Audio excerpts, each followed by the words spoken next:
Good morning दोस्तों। आज एक बहुत ही ज़बरदस्त किस्सा आप लोगों के साथ शेयर करना चाह रहा हूँ। मुझे उम्मीद है ये किस्सा आप लोगों को पसंद आएगा और आपको इंस्पायर भी करेगा। मैं बात करने जा रहा हूँ आपसे 20 फरवरी 1919, 20 फरवरी 1999। जी हाँ, उस टाइम देश के प्रधानमंत्री थे अटल बिहारी वाजपेयी, माननीय अटल बिहारी वाजपेयी। और आप जानते हैं कि उस टाइम कश्मीर मुद्दा बहुत ज़ोरों पर था। पाकिस्तान और हिंदुस्तान के दोनों ही देश परमाणु सक्षम बन चुके थे, दोनों ने परमाणु परीक्षण कर लिए थे अपने। तो यहाँ पर एक ही रास्ता बचता था कि बातचीत से कोई रास्ता निकाला जाए, बातचीत से कोई हल निकाला जाए। और जैसे कि हम जानते हैं कि अटल बिहारी वाजपेयी की रणनीति बहुत ज़बरदस्त हुआ करती थी। उन्होंने डिसीजन लिया कि क्यों ना हम भारत और पाकिस्तान के बीच में एक बस यात्रा शुरू करें।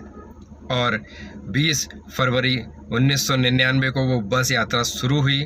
और इस बस यात्रा में पहली बार यात्रा करने के लिए प्रधानमंत्री स्वयं, चूँकि माहौल बहुत पाकिस्तान का भी गर्म था, वहाँ बहुत विरोध किया जा रहा था, उसके बावजूद उनकी जो रणनीति होती है, उन्होंने खुद डिसीजन लिया कि मैं खुद इस बस से यात्रा करके पाकिस्तान जाने वाला हूँ। साथ साथ उन्होंने डिसाइड किया कि भारत से कुछ जाने माने सेलिब्रिटीज़, कुछ अच्छे लोग, कुछ राइटर्स, कुछ लेखकों को वो अपने साथ लेके जाने का उन्होंने निश्चय लिया।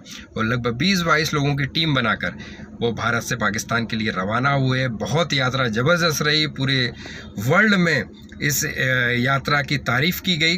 लेकिन इसमें सबसे इंटरेस्टिंग बात थी, इसमें कई सारे सेलिब्रिटीज़ थे, जिसमें बच्चन साहब थे, अमिताभ बच्चन जी को आप सभी लोग जानते हैं, जावेद अख्तर साहब थे, इनको आप सभी लोग जानते हैं, कई सारे सेलिब्रिटीज़ थे।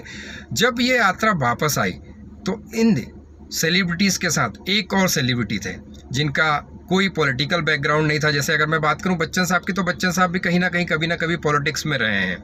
अगर मैं बात करूं जावेद अख्तर साहब की, तो उनके ट्विटर्स, उनके फेसबुक अकाउंट से हमें पता चल ही जाता कि वो बहुत सोशल रहते हैं और भारतीय पॉलिटिक्स में उनका बहुत इंटरेस्ट रहता है।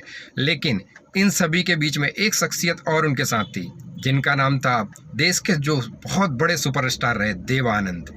जी हाँ, देव साहब, कौन नहीं जानता देव साहब को। वही देव साहब जो अगर ब्लैक ड्रेस पहन के रोड पे निकल जाते थे तो लड़कियां रोड पे उनकी दीवानी हो जाती थी। अगर उनकी कार कहीं पार्क करी हुई मिल जाए तो उस पर लिपस्टिक के इतने निशान होते थे कि उसको साफ करना मुश्किल हो जाता। वही देव साहब जब पाकिस्तान गए तो सबके लिए बड़ा आश्चर्य का विषय था कि देव साहब, इनका पॉलिटिकल बैकग्राउंड नहीं है, इनका कोई पॉलिटिक्स से लेना देना नहीं है, ये पाकिस्तान क्यों गए थे। तो जब उनसे एक पत्रकार ने पूछा कि देव साहब, आप पाकिस्तान यात्रा में आपके जाने का कोई विशेष कारण, तो उन्होंने कहा कि मैं बिल्कुल विशेष कारण है, और मैं पाकिस्तान इसलिए गया कि जब बंटवारा हुआ था देश का, तब मैं जो पाकिस्तान का हिस्सा है वर्तमान में, मैं वहीं पला बड़ा, वहीं पैदा हुआ हूँ। तो मेरी एक बहुत ज़रूरी चीज़ पाकिस्तान में छूट गई थी, मैं उसको लेने के लिए गया था। तो जब पत्रकार ने पूछा ऐसी कौन सी ज़रूरी चीज़ है जो इतने सालों के बाद आपको लेने जाना पड़ा, तो उन्होंने कहा ये वही ज़रूरी चीज़ है जिसकी वजह से ये मेरे पास अगर होती तो शायद आज इस देश का मैं सुपरस्टार नहीं होता, कहीं कोई छोटी मोटी सरकारी नौकरी कर रहा होता। जी हाँ, उन्होंने बताया कि मेरी जो ग्रेजुएशन की डिग्री थी वो पाकिस्तान में छूट गई थी। बंटवारे के कारण मैं अपनी ग्रेजुएशन की डिग्री नहीं ले पाया था, और मेरे बड़े भाई मुझे नेवी में भर्ती कराना चाहते थे, और जब मैं नेवी के इंटरव्यू के लिए गया और मेरे पास डिग्री नहीं थी तो मेरा वहाँ पर सिलेक्शन नहीं हो पाया। तो मैं जानता था अगर ये डिग्री मेरे पास होती तो मैं आज कहीं बाबूगिरी कर रहा होता, कहीं छोटी मोटी जॉब कर रहा होता। तो मैं उस डिग्री को लेने के लिए गया था।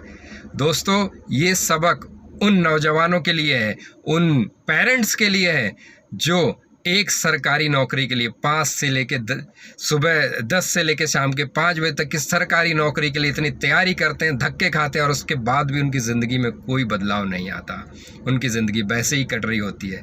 तो दोस्तों, मैं सिर्फ इतना कहूँगा, उन पेरेंट्स से भी इतना ही निवेदन करूँगा कि अपने बच्चों को काबिल बनाओ।